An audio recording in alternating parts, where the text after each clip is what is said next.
Let's bring in Pat Forde, covers the sport. Had a lot of things to say about Bob Baffert after the Kentucky Derby. Pat had a tweet saying Maryland officials cite integrity of due process in allowing Medina Spirit to run, while also asking for additional testing of the Derby winner.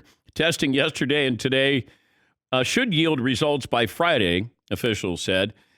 Pat, I said this after the Derby. I said it to Bob Baffert. Why don't they test the horses prior to the Derby? Then you don't have this embarrassment. And he said, well, it's hard to do that if you do it Friday and then the race is Saturday. Can you get the test results? Well, the Preakness is doing this now, and Medina Spirit is going to be racing here. So what do you make of the Preakness, Medina Spirit, and Bob Baffert?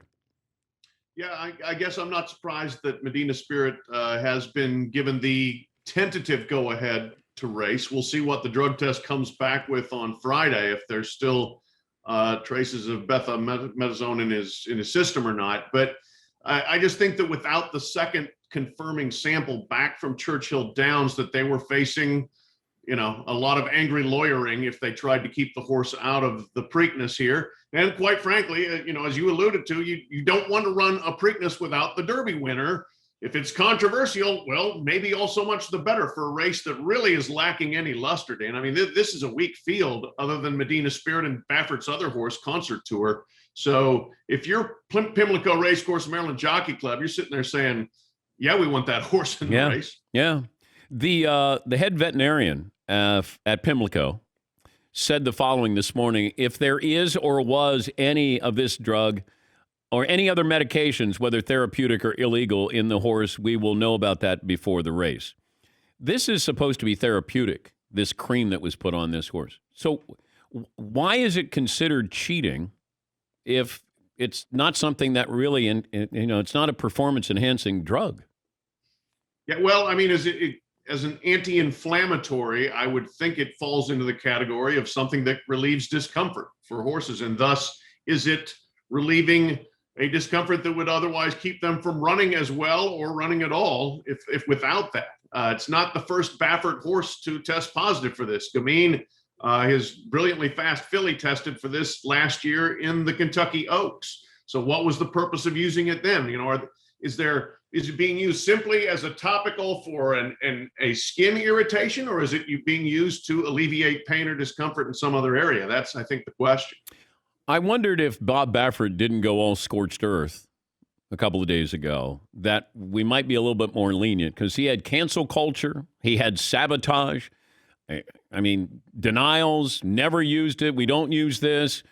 And then I said to Bob, did you do inventory here? Did you ask people who work with you?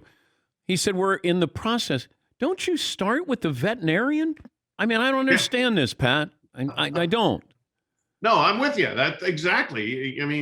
If they found out about this on Saturday, the first call goes to the vet, doesn't it? If you are 100% in the clear, the first call, is there any chance that why this horse would have this in its system? And you go from there to everybody else in your barn.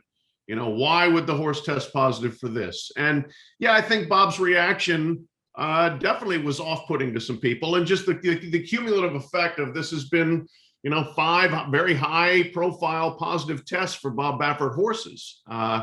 He's great for the sport in terms of his success and his visibility and his approachability. He's glib.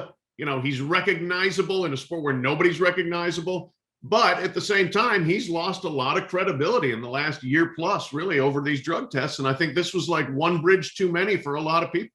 Did horse racing have a good week? No, I don't think so. Now, you could argue, as your lead-in said, any publicity is good publicity, but they're testing the bounds of that for sure. I don't think so. Anytime the Kentucky Derby winner is disqualified, that's a bad week. Now, it has certainly sustained the storyline of Medina Spirit and the Kentucky Derby for several days, and it's brought interest into the Preakness that maybe wouldn't be there. But I think what we're going to have people at Pimlico booing the Medina Spirit. And, while that may not hurt the horse's feelings, it's not necessarily good for the sport. The horse hasn't apologized, technically, Pat. He has not. He's been stubbornly silent on this. Yes, he has. Thanks for joining us, Pat. We appreciate your time as always. My pleasure, Dan. That's Pat Forde, Sports Illustrated senior writer.